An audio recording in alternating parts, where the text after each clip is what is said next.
right, a beatdown in Charlotte today. East Carolina playing out the string here, 55-24. If Charlotte wants 60, they can go get it, but they'll probably need this one out.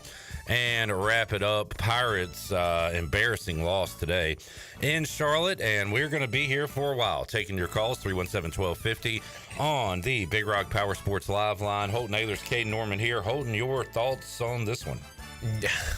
I mean, I'm speechless. It's extremely embarrassing. Are we passed as a program, as an athletic program from UNC Charlotte? Like, is that what we're talking about now? We just got embarrassed.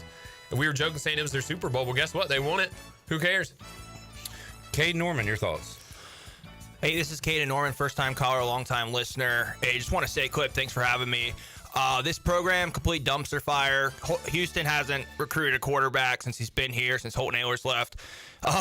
Long night. It's about to be ahead of us. About to go fix the front yard a little bit more, but yep, that's me.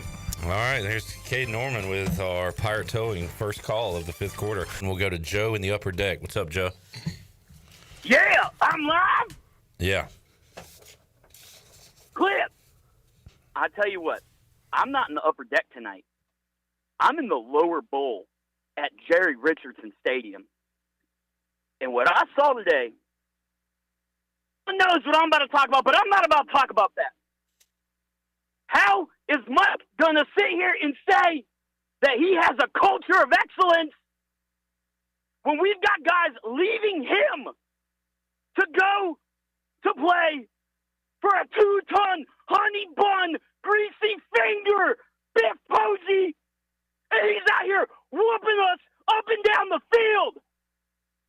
Who on earth does Mike think he is? What kind of program does Mike think he's running? But I'm not here to call for Mike's head like some callers will, because I heard the chants in that stadium today. I was in the group messages with all the Pirates fans and faithful. I heard they were saying, but I'm going to take it a leg higher. Gilbert has been coasting on this hire his entire tenure at ECU. Ryan Robinson is playing golf every day, coasting on this hire. What are they doing? What are they doing? They don't care about basketball. They're letting Cliff do baseball, but this was their hire, and he has shown us what he is capable of. And things have just gone too far. We were promised a Lamborghini, and now we just got a Razor scooter that just keeps hitting our ankles every time we take a step forward. It hurts. It hurts. This is all we have. And I'm going to hang up and listen. All right, Joe. We will keep the calls rolling. The phone is smoking right now. We go next to Cameron in Goldsboro. What's up, Cameron? What's up, guys? Hey, Cameron. Houston, 27-37 overall. 0-7 versus in-state opponents. It's no wonder you got guys like Omega Blake leaving ECU to go play for Charlotte, because he's a freaking bum. Mike Houston has got to go. Holden and Caden, I feel bad for you guys, because all the hard work, the blood, sweat, and tears that you put into this program to rebuild it after what Scotty Montgomery did in 2021 and 2022 to have winning seasons, well, guess what? Now that doesn't matter anymore, because Mike Houston has completely turned this program back around into the gutter. When you turn a program around, it's supposed to be a 180. Mike Houston has turned it into a 360. Oh, my gosh, guys, this is embarrassing. Charlotte has only been a program since 2013. 2013, and they have surpassed us, not just in football, but in athletics as a whole. What is John Gilbert doing? He's doing nothing. Someone needs to check his bank account. Is he taking all our NIL funds, or is he taking the dang funds from the whatever you call it, like he did at Southern Miss to build this new practice arena, stealing from the poor? What is going on? Oh, and NIL. Speaking on NIL, Team Boneyard, you want us to give money to NIL? Here's a pitch for you. At the next home game, set up whatever you want, booths at the entrance of every entrance of Gowdy Ficklen Stadium, and sell tomatoes for $10. And we can throw all those tomatoes at the field at Mike Houston when he comes out there. Maybe then we'll make some NIL money to pay these players. for those that want to say not call out the players, any player that's making money on ECU via NIL money should be absolutely ashamed of themselves. It's ridiculous. This is embarrassing. We are a disgrace of a program. We've had the easiest schedule we've ever had, and who knows how long. We lose to App State, lose to Liberty. Guess what, guys? App State is not a good football team. They're probably one of the worst football teams in the Sun Belt. Marshall killed them. This is embarrassing. It's unacceptable. People need to start putting their money where their mouth is, because I don't know why we're giving money to build a practice facility. I don't know why we're giving any money at all. We need to step up as fans to get Mike Houston out of here, to get John Gilbert out of here. This is unacceptable, guys. Ridiculous. And as always, go Pirates. All right, there is Cameron in Goldsboro. Hot calls to start the show tonight, fellas. Yeah, I mean, I agree. I mean, I hate to say it, but I agree with him. I mean, that's embarrassing. I went to the basketball game when ECU basketball played Charlotte, and I left embarrassed then, thinking, is our athletic program getting past in just basketball? We just got bodied by them in football. That's their second year in a row losing to them.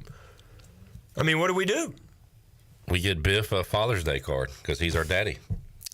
That is true. No, it is embarrassing. It's highly embarrassing, and we've been high on this program all year. You know, like Cameron just said, App's not the team that we thought they've been the past couple of years. Charlotte is probably that was an embarrassing loss. I would say definitely a top 3 embarrassing losses in the last decade. But we'll go back to the Big Rock Power Sports Live line and talk to Johnny D leaving the game. What's up, Johnny? Cliff, man, come on, guys. Man, Michael Glenn Houston got to go. There needs to be a Mayflower moving truck in his driveway when he gets off the bus in Greenville tonight. That is embarrassing, dude. Embarrassing. What has he done in 6 years? Nothing. He's got a 27-37 record. We're paying the guy over $2 million a year, and he ain't done nothing. He got to go. He got to go. He has no notable wins over anybody. Tell me one team he's beaten. Garcia is terrible, as Charles Barkley would say.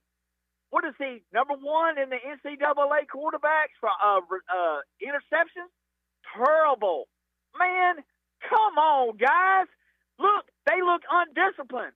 They look like Russ McNeil's guys back in the day, where he would love them up. All these penalties, just stupid penalties.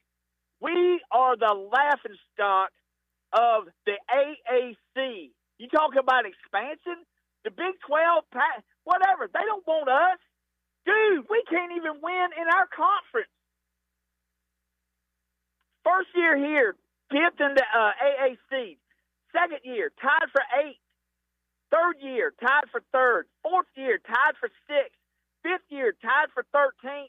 And ain't no telling where he's going to end up this year. Just pathetic. Gilbert needs to fire his butt tonight. Y'all have a good show.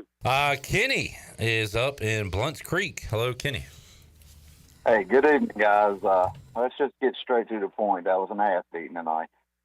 And it's just unacceptable, unbelievable, and unserious to have that kind of production on the field today with lack of production. Mike Houston, I was a fan of Mike Houston. I've supported him, but I don't know what to do. I've lost faith in him. He promised us a hard-nosed football team that would be fundamentally sound, and he's failed at that so far, guys.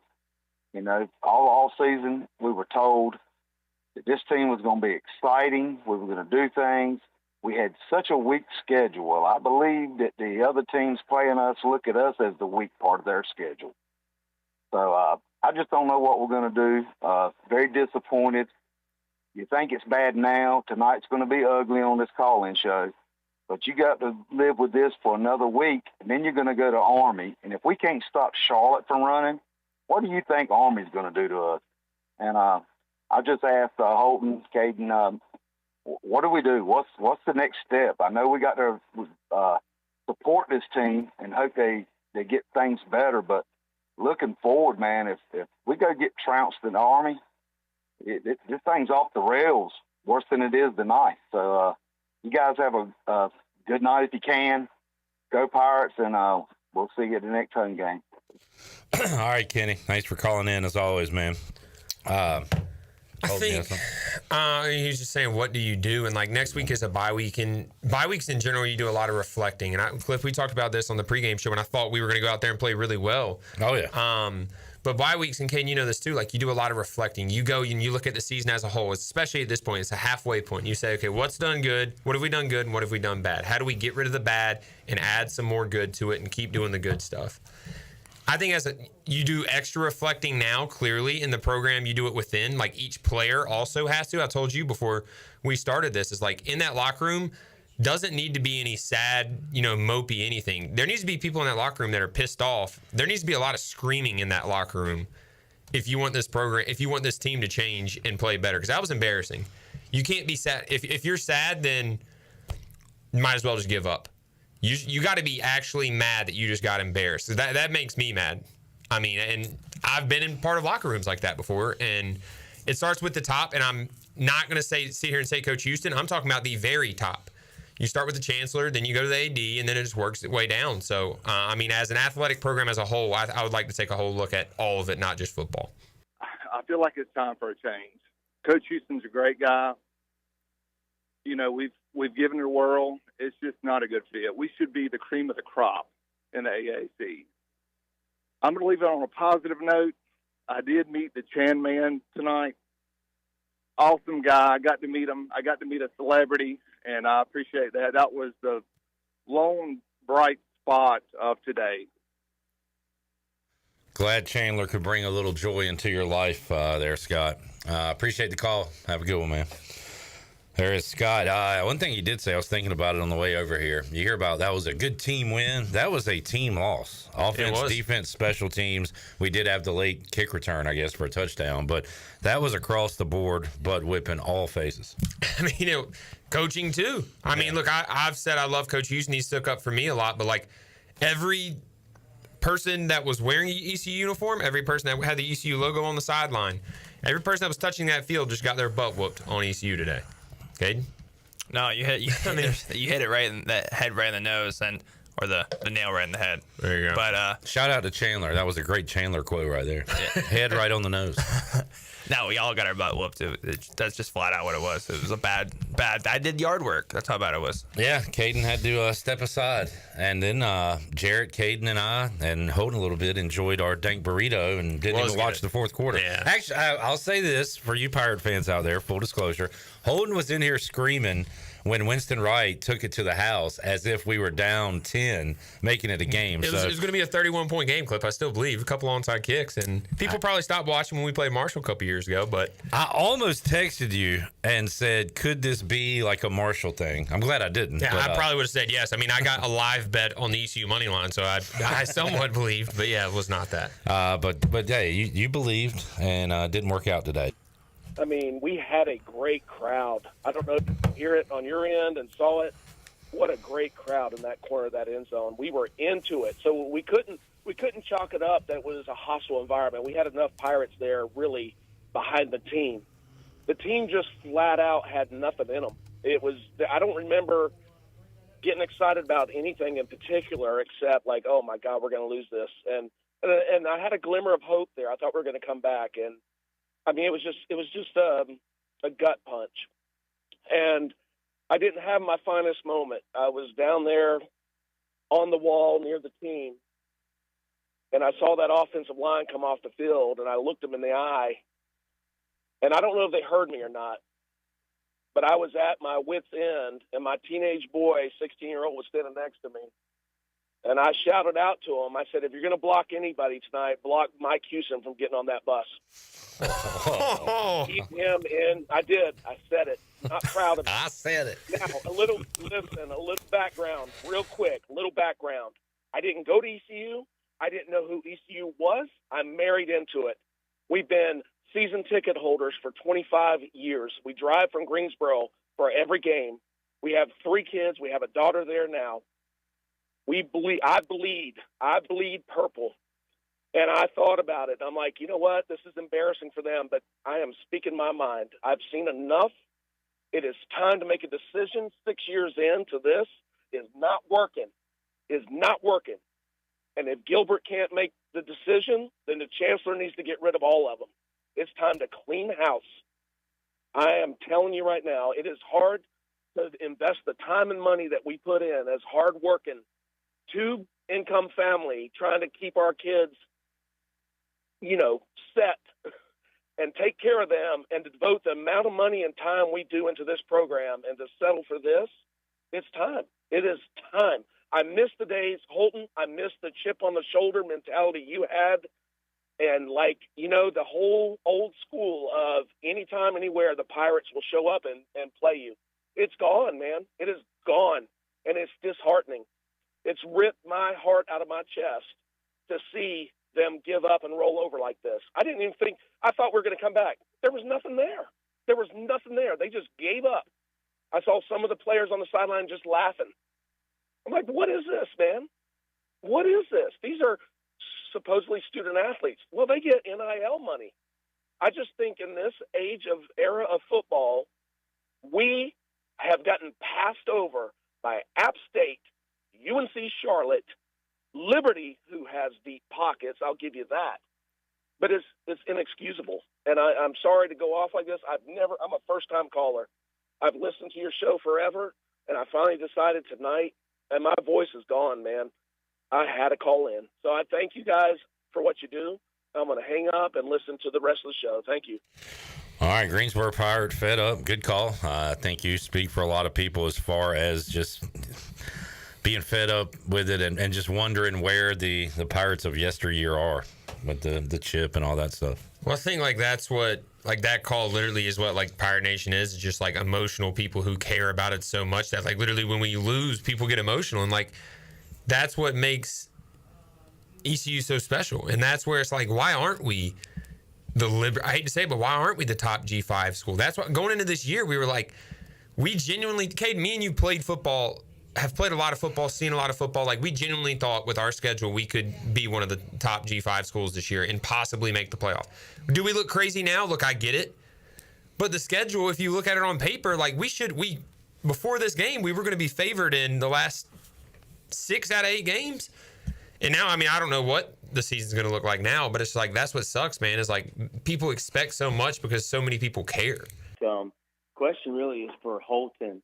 Holton, I've seen a couple times after games this year, Gilbert's name got brought up, and you adamantly started shaking your head up and down that, something possibly needed to be addressed there.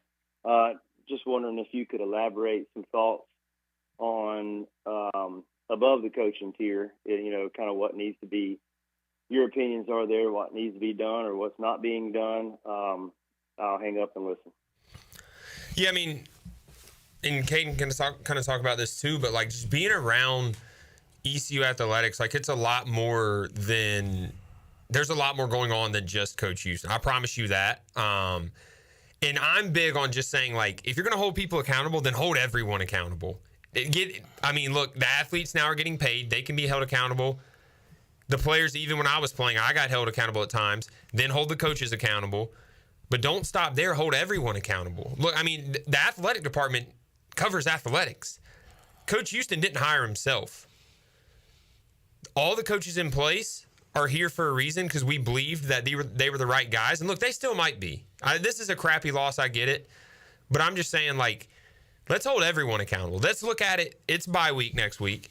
Us as fans, ECU football, the players, the coaches, and then the athletic department too. Let's take a look at the whole thing because we just got outplayed by UNC Charlotte. We got outplayed by them in basketball. Went to that game and told you how embarrassing it was when I was leaving. I'd imagine these fans calling in now that are leaving the Charlotte game are quite embarrassed. Watching it from home, I'm embarrassed.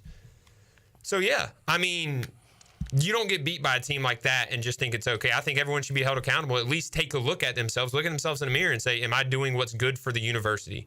Am I doing good for ECU football? Because if not, then some people do need to step aside. The people who care about it, I know Coach Houston cares at least because Clip just read off what he said. He said, blame it on me. Do not blame anyone else. Blame it on me. I'm the head coach.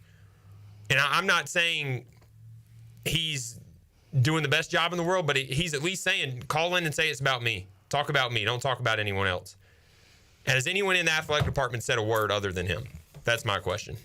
I saw a video that Holton posted around halftime, just saying, and Holton, I'll give it to you. You've been outspoken on the show, but you said that you were worried about some backlash from athletics. And, that right there is a problem in itself, the fact that our media folks and Holton Ahlers, of all people, who came in and busted his butt to do everything he did for this university, the fact that he is worried about the athletics department coming down on him with backlash is just, man, that is a snapshot of the problems that we've got from top to bottom. Heads need to start rolling after this game, and it starts from the top. Don't forget that not only do we have to pay Mike Houston out, but our coordinators, as my buddy Scott pointed out, got a 2-year extension, so we would have to pay them out if we didn't want to bring them back. This is all something that spurs from John Gilbert getting the idea that Houston deserved an extension after 6-6. But it's deeper than that. It goes back to the Steve Logan days where he didn't want to go and do publicity stuff. He wanted to coach football, and damn, he was a good coach. But he didn't want to play ball the way that the Pirate Club folks wanted him to, so they forced him out. And it's been downhill. We've had ups and downs, a lot more downs than ups, I can say, though. Whenever Mike and Captain Vanilla, John Gilbert, were hired, this place, we were so there was so much apathy in the program. We were just in such a bad place, and we needed somebody to come and turn the ship around. And for a year and a half, they did. We thought that they did. We got the 6-6 season where Boston College did whatever they did, and we got screwed out of playing in Annapolis. And then we came back, and we went 8-5. Let's not forget how much talent we had on that 8-5 team. That was, and I'm sure that you would agree, Holton, that was we fell short of where we should have been there. It's mind blowing that people see these things, but they don't dig deeper. I'm tired of hearing about how Mike Houston is such a great guy behind closed doors, because perception is reality, and the perception across this state and this region is that we are the butthole of North Carolina. We are the ones that they hope get scheduled for homecoming games, because they know that all they got to do is go up, and Mike Houston's got no answer for them. He stood at that podium after going 2-10 last season and said that he would not sleep until this program was fixed, and promised that problem would never happen again. He looks pretty well rested to me. This is a problem. You sit there and you beg for NIL money. You sit there and you beg these blue-collar fans in Eastern North Carolina to give their hard-earned money to this program, and year after year we do. With no problem, no questions, we step up, but he's not. This is a problem. It needs to be fixed, and it needs to be fixed now. This program has been going downhill and been in dire straits for a decade now, because we continuously let people make decisions and be the head coach or the AD that do not believe in who we are or what we are. You go back to Jeff Comfer. Him and Shelley Vinegar come in here, and they have to run roughing out because they're going to make a big-time hire, and they hire Scotty Montgomery, and Scotty doesn't believe in East Carolina. Scotty was a Duke player.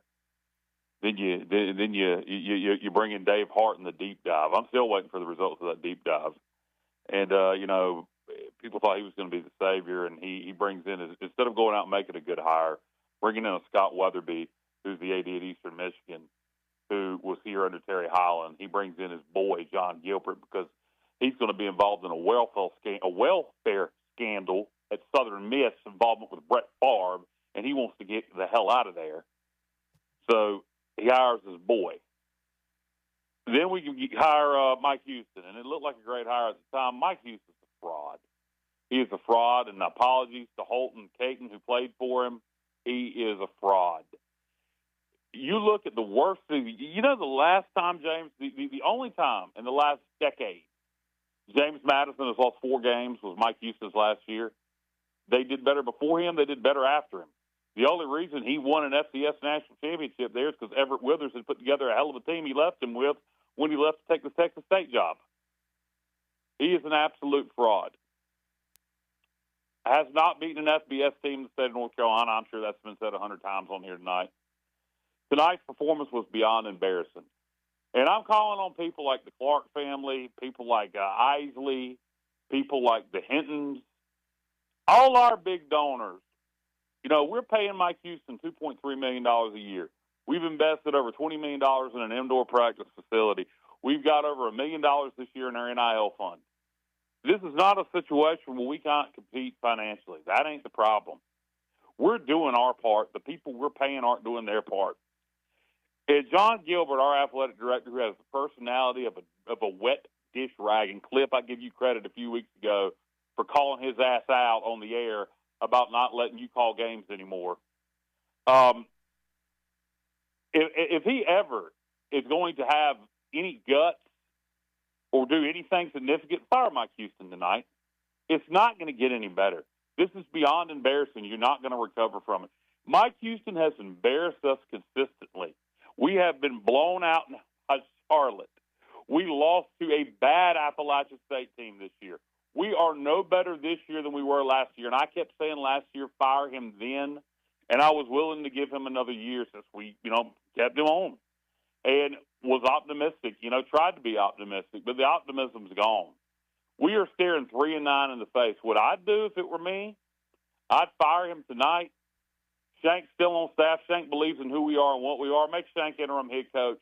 You got your coordinators, your position coaches in place, and just finish out the year and start working on your next hire, and you better get the hire right. I got so many thoughts running through my head and so many things that I want to say, and I know I'm going to hang up and not have said half the things I wanted to say, but I am challenging the big donors, the ones, some of them who put us in this situation over 10 years ago with decisions they made that started the path of just trajectory that we're on now, to step up and make Gilbert get rid of his ass now. He has got to go. It is not going to get any better. Somebody please explain to me what happened now. What happened today? I can't even talk. It's bad when I can't talk right. I don't understand. I don't understand what happened. I know part of it is we wouldn't accept the fact that Charlotte's a rival. Well, Charlotte accepts the fact that we're a rival. I don't know why so many people thought we were so much more talented than Charlotte. We're not. We're not. We went in there, and they beat our ass. Biff Poggi and his sloppy-looking ass beat old pretty boy, Mr. Jim, Mr. Flexi, Mike Houston over there on the sideline. He looked great losing. I don't, man, there is, the only answer is to make a change. Nothing's going to make anybody feel better but firing his ass. Fire him. There are plenty great coaches out there we could get. $2.3 million is what we're paying him. We are paying him more than Monken makes at Army. They're 5-0. Mike Houston is one of the highest paid coaches in this conference. This narrative that we can't afford to do this or we can't afford to do that is BS. Make a change. Make a change. There's no need to wait. I can tell you the results at the end of the season. At best, somehow, we would go 6-6, and nobody's going to be happy with that, with a loss to Charlotte. And I don't think we'll do that. I'm not sure we'll win a game the rest of the year. Army's going to put 80 points on it. With the way they control the ball and how fast we go 3 and out on offense, and that's another thing. Mike Houston had the opportunity to hire Chad Morris. Chad Morris, the former head coach at SMU, the former head coach at Arkansas, former offensive coordinator at Clemson, the passing game coordinator at the best offense in the Sun Belt right now, Texas State, and he didn't hire him. Why? Because he has to be the man. He can't stand to have anybody challenge him, so he went and hired an inexperienced offensive coordinator named John David Baker because he knew he could have control over, and it's going to cost him his friggin' job. He could have had Chad Morris, who has been a head coach, been a successful OC, but he wouldn't make the hire because he has to have a bunch of yes men. Mike Houston has to go. Gilbert is a gutless wonder with no personality. Somebody is going to have to twist his arm to make him make the decision, but there's no need to wait to the end of the year. We have an off week. Again, I'll repeat it again. Big donors step up. You've given all this money so he can make $2.3 million. You've given all this money to the indoor practice facility. You've given all this money to NIL. Make Gilbert make a change.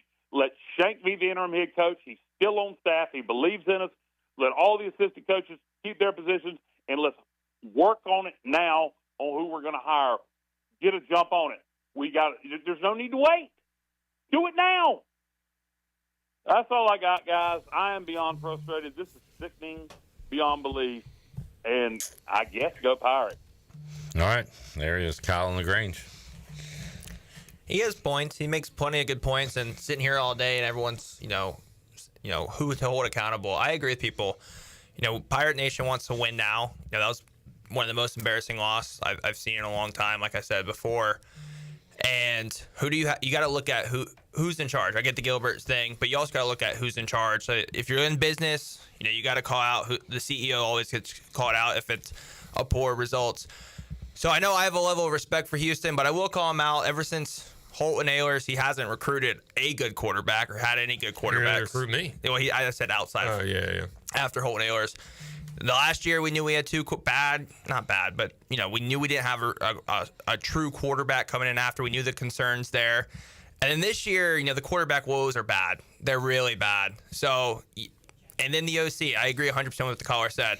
I would have went with the experienced OC. You see now, everyone harped on Donnie. They harped on Donnie. I totally get it, but this year, we can move the ball, we can't score.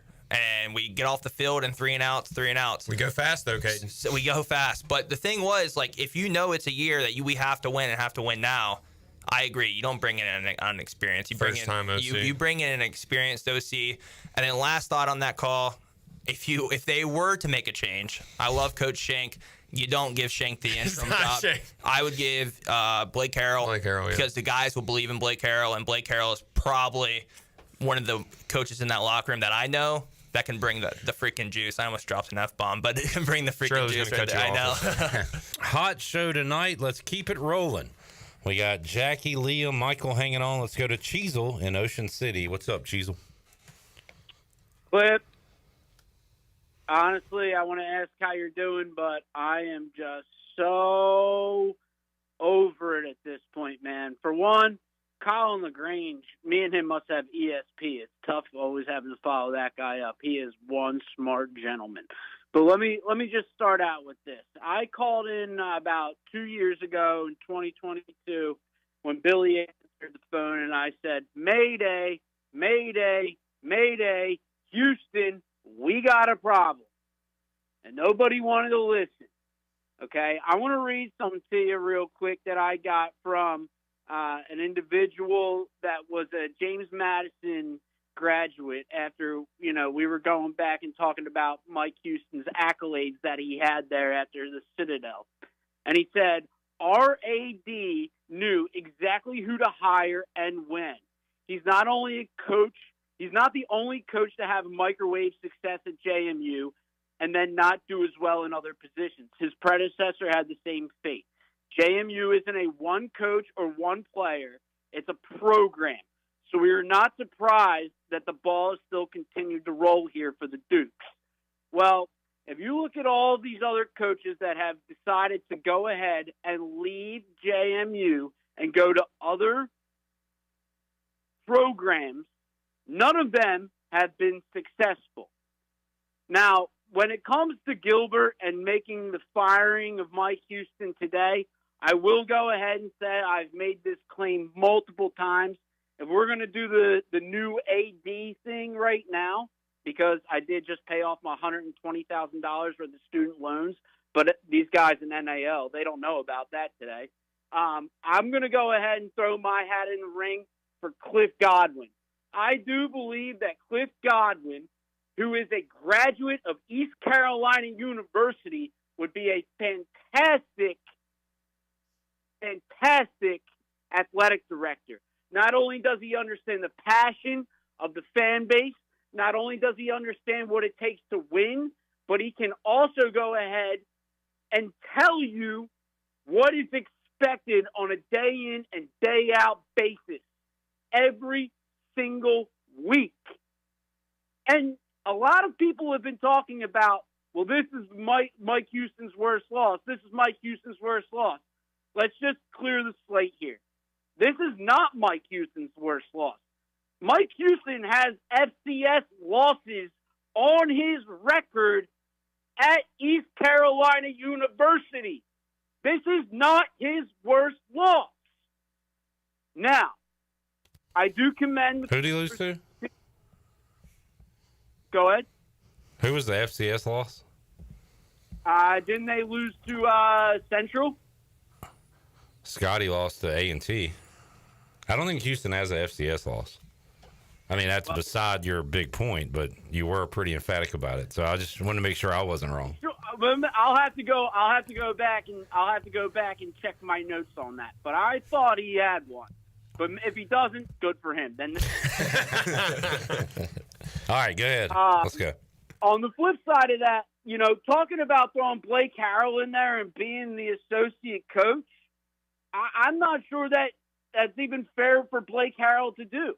I think that at this point, I would love to fire Mike Houston, but I think you have to make him. You might have to make him see this out, because Blake Harrell could have left and gotten plenty of other positions throughout the country. I'm sure that he was a strong defensive coordinator candidate for other jobs that he could have taken, but he decided to stay at East Carolina.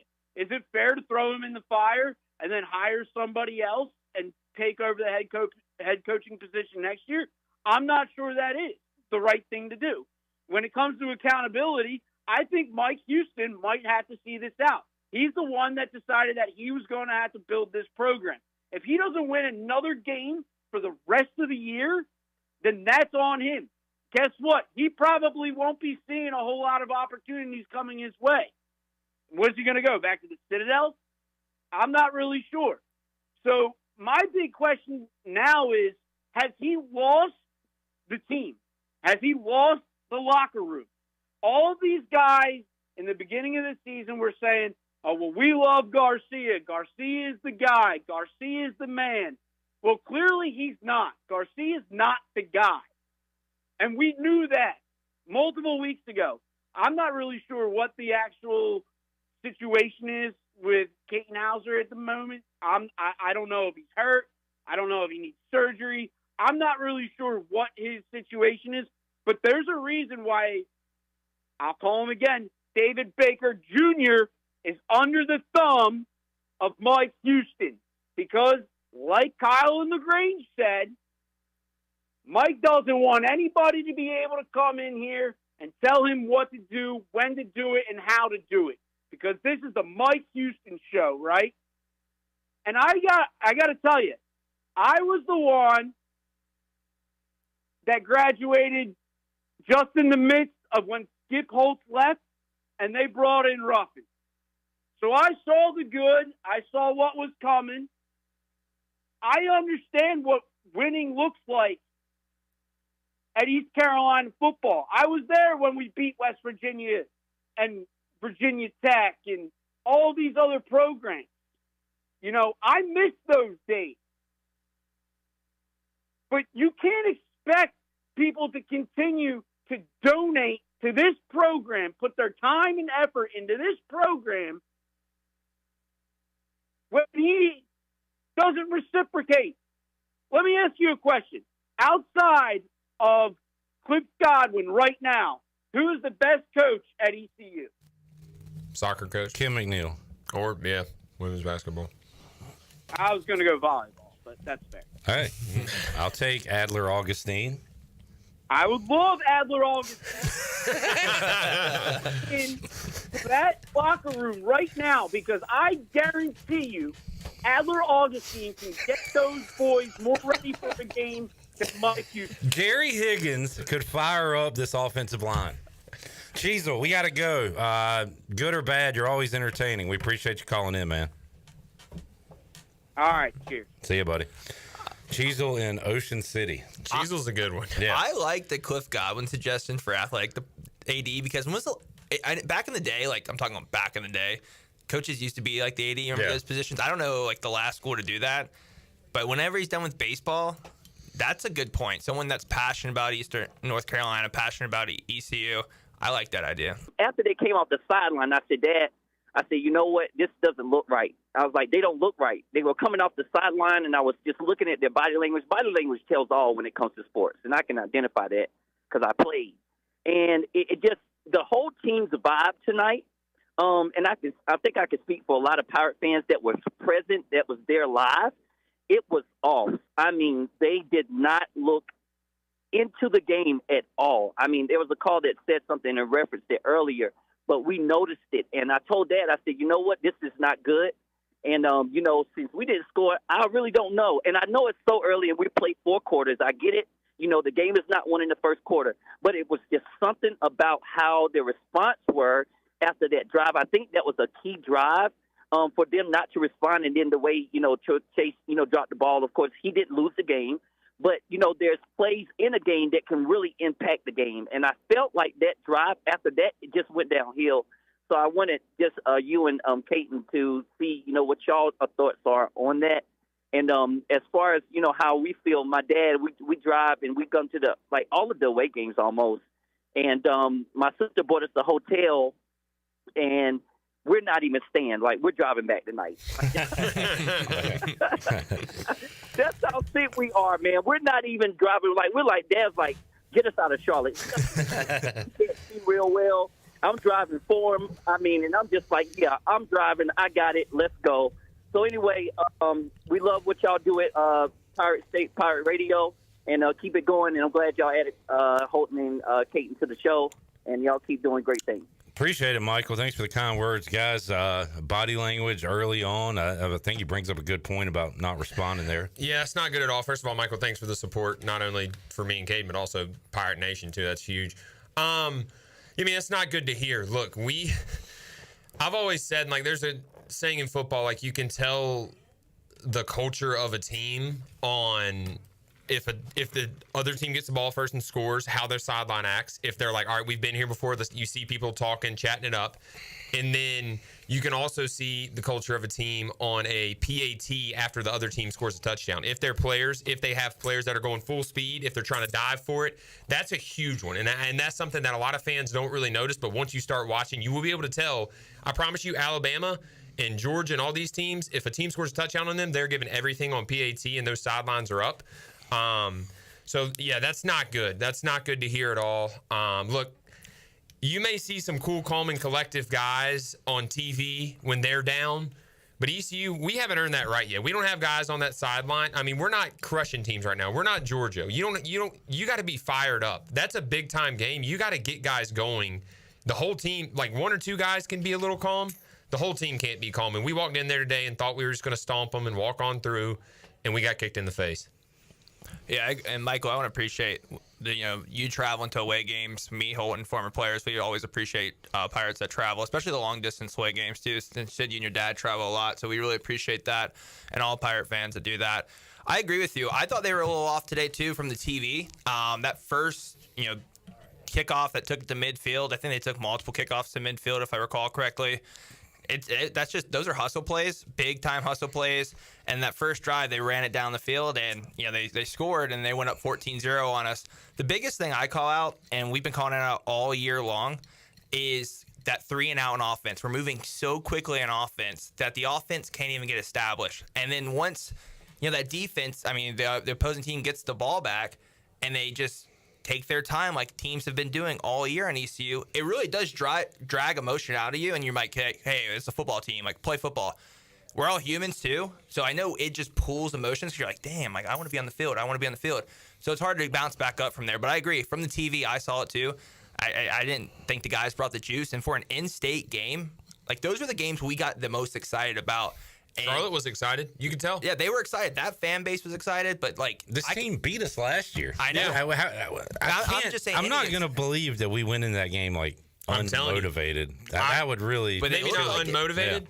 They walked in there and thought they were going to win easily. Probably. And I can see a team that does that. I've been a part of a team that's happened before too. Yeah. That's what happened today. 100%. Right. Yeah. Y'all ready to talk ball? Yeah. Yes. Liam in Wilmington's up. Oh yes. Liam, what's up, man? Hey guys. After a big loss like that, you're mad, and I get it, because difference or contrast in this week and last week came down to 2 things, in my opinion, and it was the defense and the offensive miscommunications. And for the defensive difference, I just thought it was very apparent, especially with the lack of stops on the big plays and the amount of jailbreaks allowed from the Charlotte running backs and in the backfield for Charlotte. They ran all over us.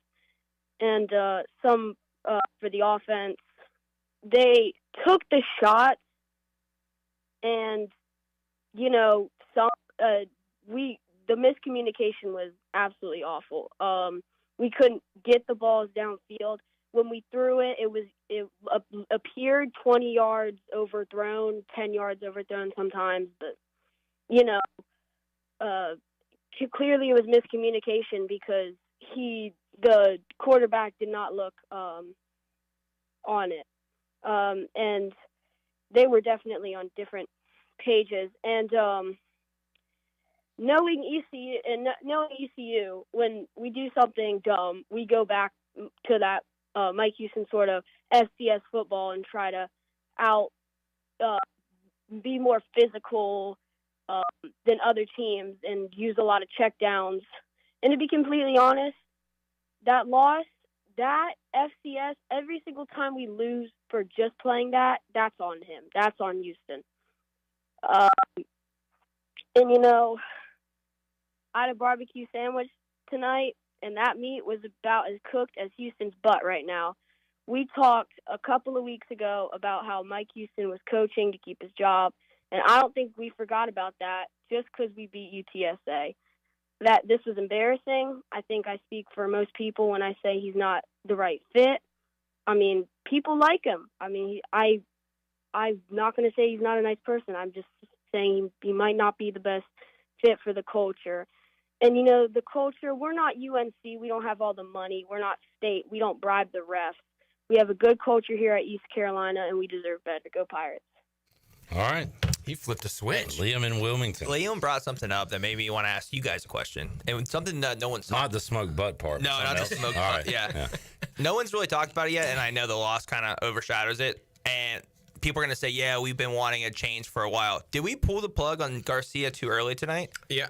I because it was a weird Hauser time. didn't look good. He did not look good. He didn't. But my thing is, if you're just switch in the second half. Like, tell him at halftime, let him get mentally ready. Like, switching down, I don't know what we were down, 17, I believe, with a minute 30 to go with one timeout is not the time to switch the quarterback. Switch at halftime. I didn't agree with that at all. Clipper, you think?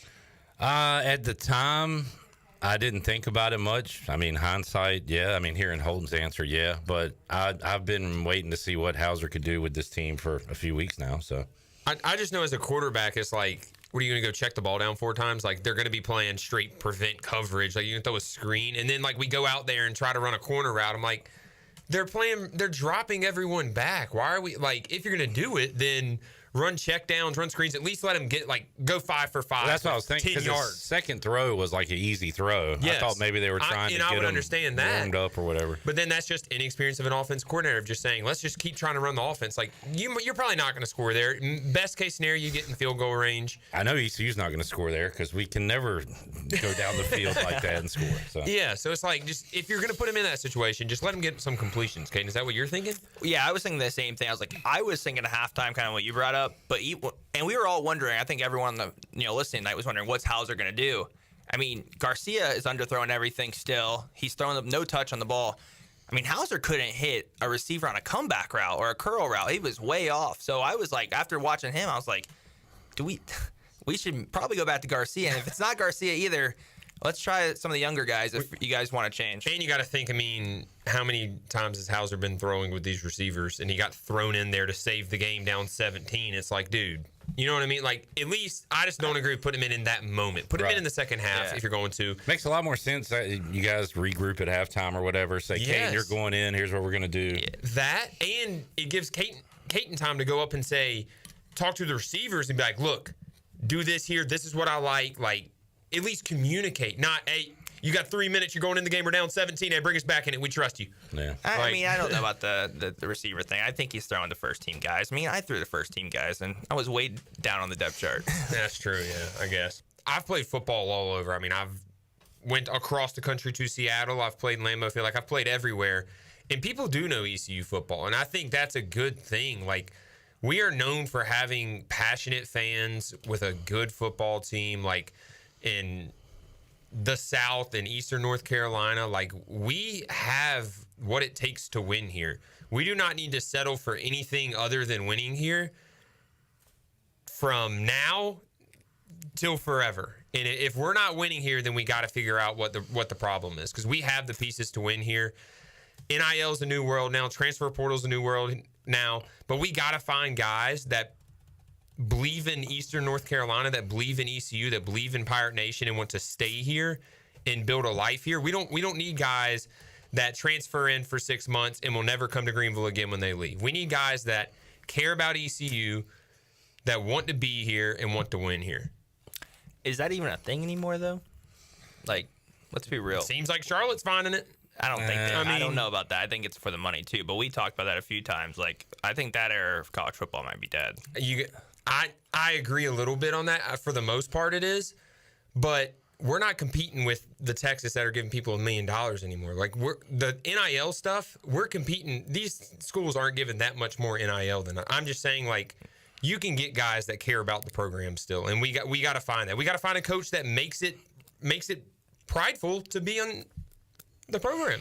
Yeah, I agree. It does happen. It does fall on the coach, and losses like this, it does raise doubts across people across the locker room. We've been a part of some really, really bad losses. Yeah, and there's certain parts of the season, and we can say it now, that doubt does creep across people's minds, and you're like, oh shoot, do we have a team here? Like, what's the rest of the year going to look like? That's where culture is huge. And we've talked about it before on the Fifth Corner. We talked about it before on the podcast. That's where culture is huge. And those seniors who are there, Deontay, Rajay, Chad, Elijah Morris, Surad, like, those guys know what it means to be a Pirate. They understand what that is. They care about it. But, like, they got to step up. We've seen the videos of Zakai Barker saying stuff like he cares about being a Pirate. He's hurt right now, but, like, the question is, who's on the offense other than Rajay doing that right now? And you bring up a point. We can't give up 50 whatever, but no Zakai, no Savone may have showed up a little bit this week. And talking about the defense, they play so well so often the last 2 years. It's college football, and college football, your defenses give up games. It's just you have to have an offense to match it. Yeah. When that defensive game comes, because every defense is going to give up big points. Look at Alabama tonight against Vanderbilt. It's going to happen regardless how good your defense is. The problem is we just don't have that yin to the yang. Cliff, you said it best when you put out the tweet that we beat Charlotte. We go 4-2. We go into a bye week, and then we go play at ranked Army. We got all the momentum in the world, and that just feels like it's dead now. The Ruffin McNeil curse is so real. And one thing that I took from the game is that Charlotte, they made offensive audibles after like 15 seconds left on the play clock, and then our defense didn't have Blake Harrell talking to our linebacker. We weren't able to make any changes. So I was just seeing if you wanted to talk about that and how that new change has affected college football. Yeah, I mean, it definitely has. I haven't talked to the players much about it. Like, obviously, once the season started, it's tough to, like, actually talk about it. But it definitely affects it. I mean, I remember when I got to the NFL, like, it's a totally different thing having someone in your head talking to you. Up until 15 seconds before. ECU, Caden, we've talked about it. ECU has rarely slowed down. They slowed down a little bit last week, and it looked like it paid off. This game, we didn't slow down at all. We just went fast. The one play, it was in the first half, that I saw us slow down was on a third down. It was like 3rd and 4 on like the 18-yard line going in. And we had a running back on our left, and we were about to run it to the right, and we had the numbers to the right. It looked like everyone was blitzing from the left. Everyone was blitzing from the left. And I was like, you know what? We might score here. This is a good look. What it looked like, for some reason, it possibly talked to through his mic to the helmet. We moved the running back over, changed play, and ran into the blitz, and we didn't get the third down. And I'm like, why did we just change that play? So I don't know if that's something that they did, but the play audible, the one play I've seen us audible all year, we audibled into the blitz, ran right into it, and didn't get the first down. So not good. Yeah, one thing I saw college coaches doing this year is get to the ball fast, act like you're going to run a play, see what the defense is lined up in, and then, hey, come across the mic, hey, let's change it to this, whatever coverage, whatever blitz they see coming. So that's another thing outside of today's game that I've seen the helmet mic be used. Somebody brought it up. I believe it was Cameron. Pretty good point, I thought. Thoughts on Montgomery getting 2 carries after his touchdown run? Yeah, he looks like a stud. I mean, his touchdown run, he crushed it, and we're not getting him the ball. It's like, man, in the second half, I tweeted it out. It was like we were calling the offense like we were winning the game. We didn't throw the ball until like 30 plays in, or throw the ball until like 30 plays into it. I'm like, why are we just running the ball, throwing screens right here? Like, throw the ball deep. We got to come back. I was calling since the first game I saw Montgomery play. I was like, we need to get that guy the ball more. Yeah. There's a reason he was a Penn State guy. So, yeah. All right. Y'all know this guy, Drew Dotter. Drew. Joining us on the Big Rock Power Sports Live line. What's up, Drew? What's up, boys? Let's go. What up, Drew?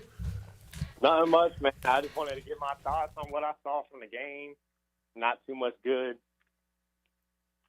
But, the big issue that I've seen from Mike Houston for the last few years is whenever we have an issue, we had 2 big issues in 2 years. Last year, it was the quarterback issue. We didn't bring in a transfer. I know Holton, Caden, y'all talked about it. And then it was kind of a repeat of this year. In the spring, I talked about it. We turned the ball over too much from what I saw. And in fall camp, I don't know if it changed, but we did it. We've been doing it throughout the whole year. So I think that one falls on Houston. Whenever we see a big issue, we just let it ride, and it hurts the season. Second, I know, like, we get on the defense by giving up 55 points, but, I mean, they don't even have a chance. I mean, 3 and out, fast pace. They're on the field the whole game. Most of the year, they've handled that pretty well.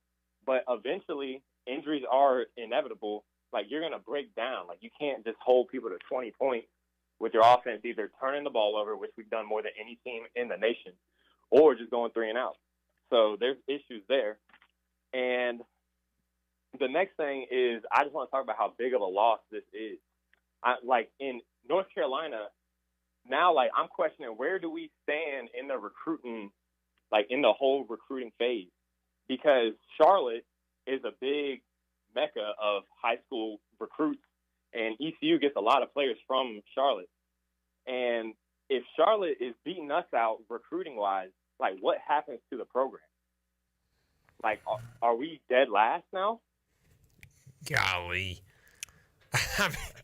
That's a hell of a point, Drew. I mean, Drew brought up 3 huge points. First, I said it earlier, I don't think Mike Houston knows how to recruit a quarterback or at least see what a quality quarterback looks like. I'll be honest, I really don't outside of you, and he inherited you. 2, defense, I think today the time possession was 40 minutes to 20 minutes in favor of Charlotte, and it's been like that all year. And great call, Drew. The guys are going to eventually get beat down. They're going to get tired out. I mean, the offense just doesn't give them a break at all. And then, yeah, you're right. I don't want to say it, but North Carolina, I think we're the bottom one. In we're obviously behind the ACC schools. We've lost on the field to App State and Charlotte, which would put us there's no one to blow us in the back of the line. Yeah. I mean, that's a great call out, Drew. Let's also give a shout out to Drew. He has a game tomorrow. He plays tomorrow because Drew plays on Sundays. He does play on Sundays. Who you got, Drew? I'm a D2 school called Anderson. We're only playing on Sunday because of the hurricane issue. Yeah. But typically we're playing on Saturdays. But I'm kind of happy I got to watch the football, though. And call in, man. So if the people don't know, Drew was the original producer of the Holton Naylor Show. He was a safety and DB walk-on at ECU, and now he transferred. So went and got a scholarship for himself. So shout out to Drew there. Thanks for calling, brother. Yes, sir. If you're the AD tonight, all by yourselves, and the decision's all you, are you pulling the plug on Houston, or are you letting it ride through the season? Let it ride. Too much money involved. Too weak of a schedule. You don't know how the rest of the season's going to go, but that's as embarrassing as loss. And look, no matter, it could be to the point, completely honest with you, where like after losing that bad to Charlotte, Drew made a great point. The recruiting thing is huge. If you can't recruit, you can't win. And you can't start losing recruits to UNC Charlotte. So They'll give him the rest of the season. I would imagine there's too much money involved unless they see a future in Blake Harrell as a head coach. That's the only reason I think they would pull it sooner. Yeah, I think it's hard. I think that's one thing, and I'll be honest here. It's hard for Holton to truly talk about because we both played for him. We do have a level of respect that, Pirate fans, they might get, they might not get. So, like, it's hard to actually come out against someone that you've sat down one-on-one with a few times. Full honesty there, not being PC at all. That's just full honesty. You have it's like a level of respect you have with a person. But I will say, you got to be honest with it. And that's why I've called out multiple times about the quarterback. But I also think you got to look, again, top-down AD, whole athletic program again. So the question is as well, the AD situation. My question is, say Houston's gone, which I think he will be, and you get another coach, how hard is it going to be to get another quarterback as good as Holton Ahlers to play at ECU? Because right now I don't see any. If I was a young man, there ain't no way in the world I'd want to play football at ECU, but I'm going to pass my question off to Holton and see what he says. And I'm going to go off the air. I'll let y'all answer that one, but I will say there's a lot of things that I think could bring look, I'm a kid from Greenville, North Carolina also who grew up watching ECU, but playing in Dowdy's on Saturdays is a special feeling.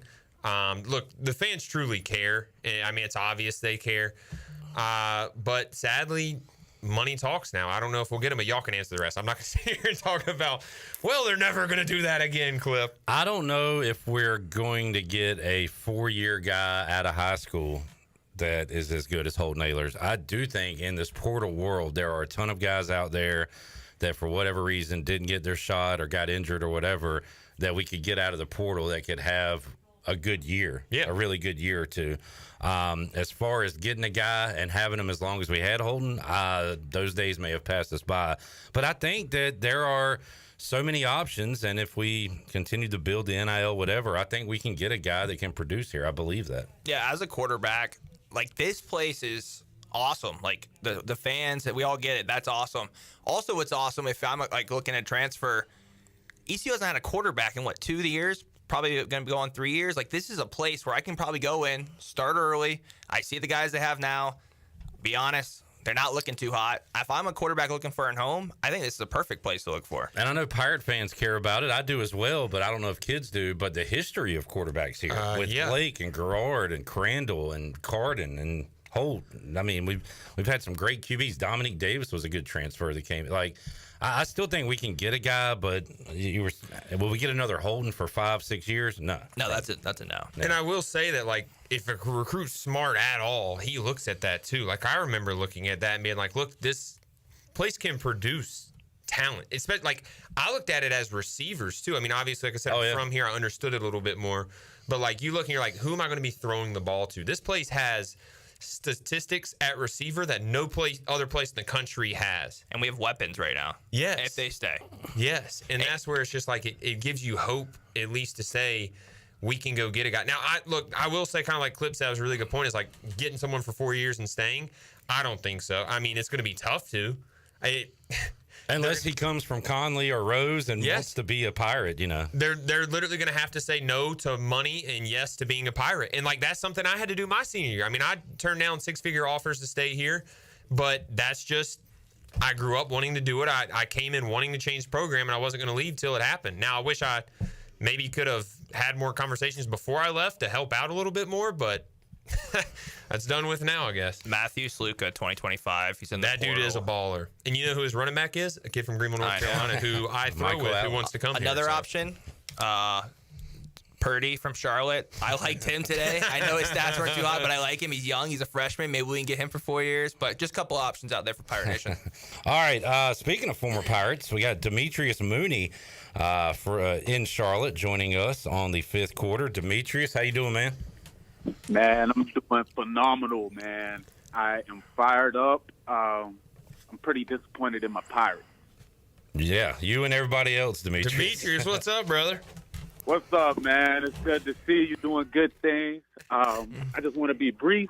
So I think essentially the points that I want to just point out, kind of like Drew Dodder did, I think the records are going to really hinder the recruiting process for East Carolina. I was a big Coach Houston guy, coming from James Madison when he first entered in 2018 with a record at James Madison of 37-6.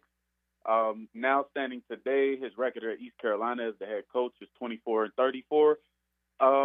So, I mean, that's very different. And I think that the biggest problem with Coach Houston and the recruiting and just the winning difference is essentially the portal. The portal, to me, was to establish a cultural change, to bring in guys that had experience. So the players that were undeveloped and the guys that were coming in could kind of learn from them, and they could fill in those certain spots that were weakened, and you could kind of continue to run with the culture you already have established. Well, I believe that Coach Houston has began to contribute to the finesse football, which I don't think that he's necessarily a finesse football coach, minded type of coach, and this came to the point where it's biting him in his tail.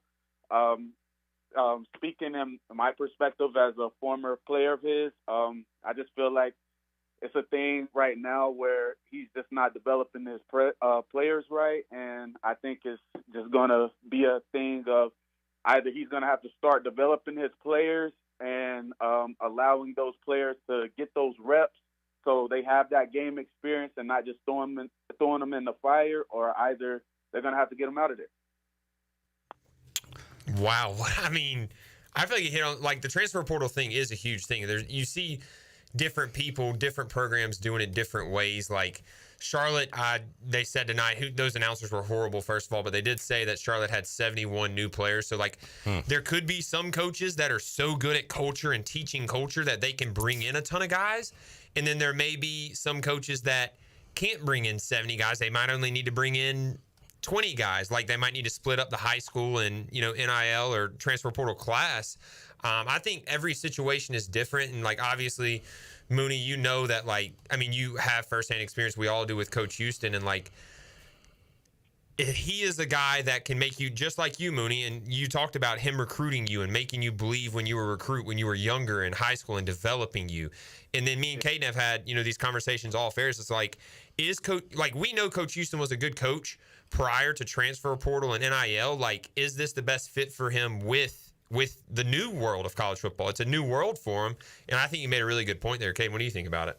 No, I think it's a good point. College football has changed a lot, and can coaches adapt? Can fan bases adapt? It's both of both. And I agree with 100% the point both of you guys made. And Mooney, it was good hearing from you. And I know your son's a little older now, but congrats on the son. I know I haven't seen you in a long time, but congratulations on that. Appreciate that, man. Appreciate that. Trying to change him up right, man. He has a good dad to do that, so he'll be good. Hey, appreciate you calling in, Demetrius. Hope we hear from you again this season. Yes, sir. All right. See you, there's brother. Former Pirate running back, Demetrius Mooney. First, we get to Brent in Raleigh on the Big Rock Power Sports Live line. Hey, Brent. Hey, how you guys doing? All right. What's up? Not much. I just want to bring up 2 points. One point you guys talked about a little bit earlier, and that is the athletic administration. Whenever you run a company and the company's not doing well, typically you make a change at the CEO position, right? Not only do you make a change there, but you make a change to all the other C-suite executives. And, I think to get back to kind of where we need to be, we need to make a change at the athletic administration and also the people that are around them, because you can't just change one person and think you're going to have a silver bullet to be successful. So I think we need to make a change there, make a change for the people that are around them to get back to the culture and the winning tradition that we have. Another point that you guys probably don't really touch on a whole lot is we have a whole generation of students that go to East Carolina that do not have or has never had a truly, winning tradition at East Carolina. And it doesn't really matter to you now, but in 25 or 30 years when these people are able to donate money, they're not going to donate money to East Carolina. Then what do you do, right? So once the old boosters kind of get older and for lack of a better word, die off, you have a whole group of people that went to East Carolina who are not passionate about East Carolina. So if you don't have those donors, what are we really going to have? And also by us not having, a good athletic department at the time being, you also don't have kids that want to come to East Carolina.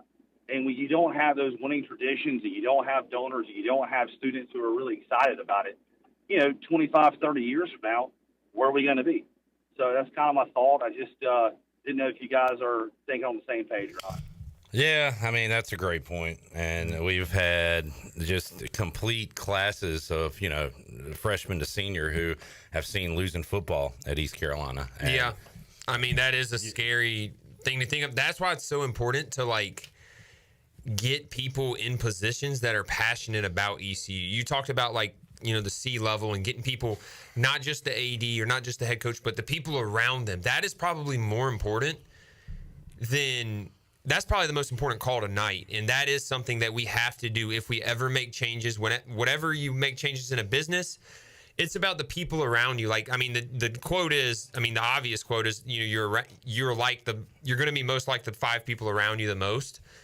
Look at our AD, look at our head coach, and I know Coach Houston has really good people around. I'm not saying that, but above him, and I'm not saying they're bad people, but are they good for the job? Do they love ECU enough?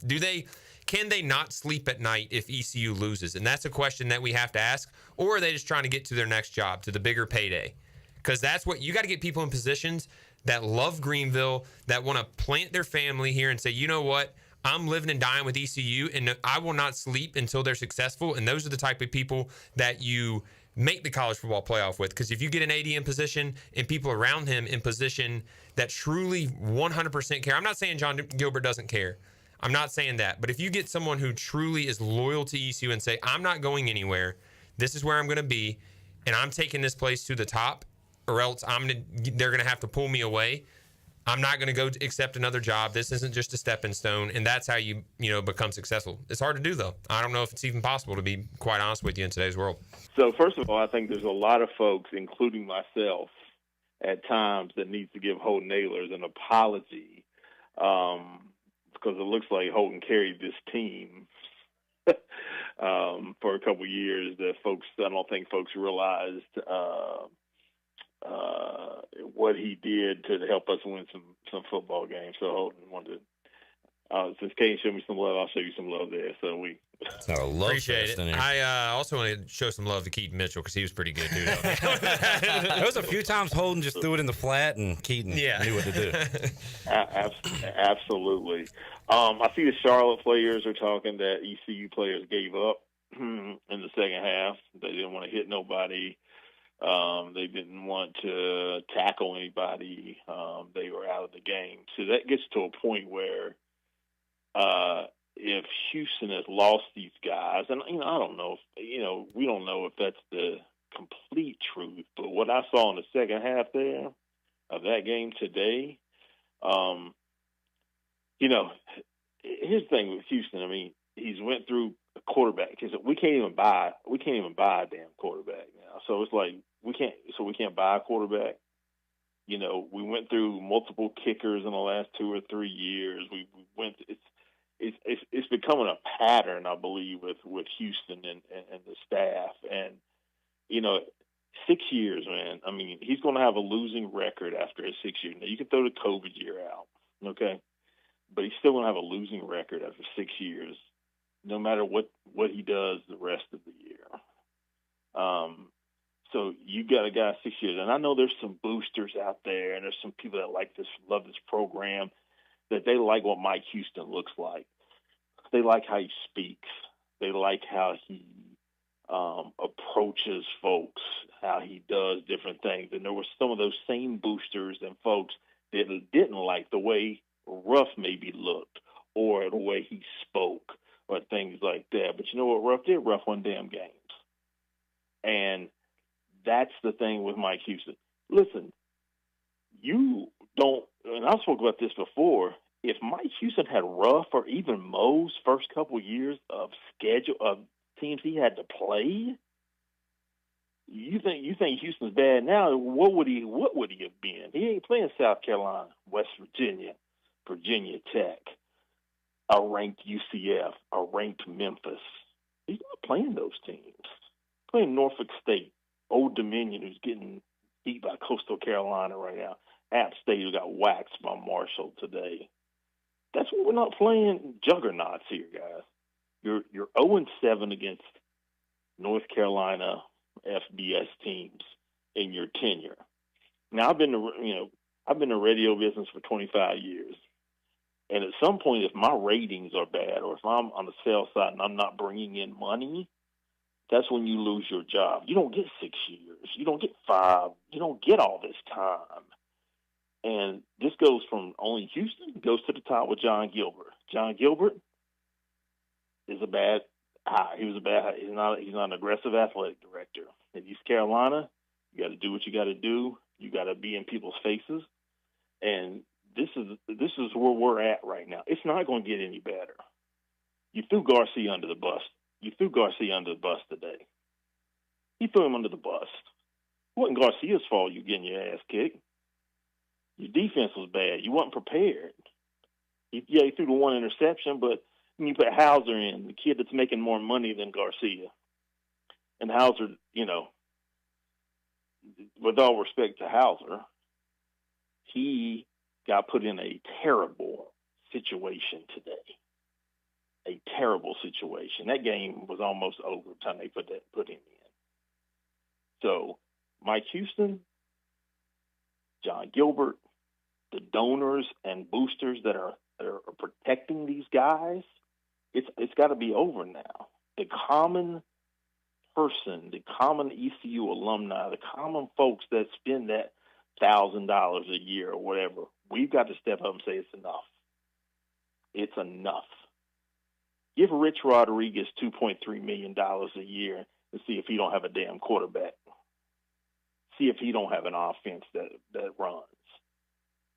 They've got to look themselves in the mirror. And there's a lot of folks with that old money at East Carolina, they got to look themselves in the mirror too and say, enough is enough. We killed this program. Fellas, I'm in Orlando. I was at Disney World today. Had a great day until I had to watch this game. I hope y'all have a great night. All right, Pace. Thanks for the call, as always. Bad day to be a Pirate. Yeah, indeed, all around. Holden, final thoughts. I mean, it's tough. It's embarrassing. I keep going back to when I went to the UNC Charlotte basketball game versus ECU, and I was leaving, and I felt so embarrassed. I felt raged. I wanted just to tweet at everyone. I couldn't imagine if I was there today how I would have felt, but I know how I felt not being there, not being around their fans, and I'm still very, very upset. You're going to hear the word change a lot, probably the rest of the season. The question is, what change are we talking about? We saw a change at quarterback. That's probably Caden Hauser talked to the media after the game. I told y'all before this. From knowing Coach Houston, Hauser's the quarterback. Whatever quarterback he sends to the media, that's the quarterback that's going to be the quarterback of the future that he believes. And then change. Where the change is going to be made, whether it's schematically, whether it's internally with a staff, whether it's above the staff. Where's the change going to happen, and will it change the outcome of the future of the games? Caden Norman. Yeah, it's an embarrassing loss. It really was. The juice just wasn't there today, all out in all phases of football. And I'm curious to see how the team comes out of this bye week, because we got a tough Army team coming that we have to play against, and they have a strong run game. They're going to be running with their tanks, their armored cars, and can we stop it? Can we put a little mine in their way? But got to see how we come back from this run. Tough loss. I'm just speechless. Well, good news, boys. We're off next week, so we get to watch Ohio State, Oregon. Oh yes, relax, watch a pretty football. good slate next week. Yeah, great slate, and we'll be back with you in 2 weeks on the Bud Light pregame tailgate U.S. Cellular fifth quarter call-in show. You have been listening to the U.S. Cellular fifth quarter postgame call-in show. Join us next time for complete postgame coverage of East Carolina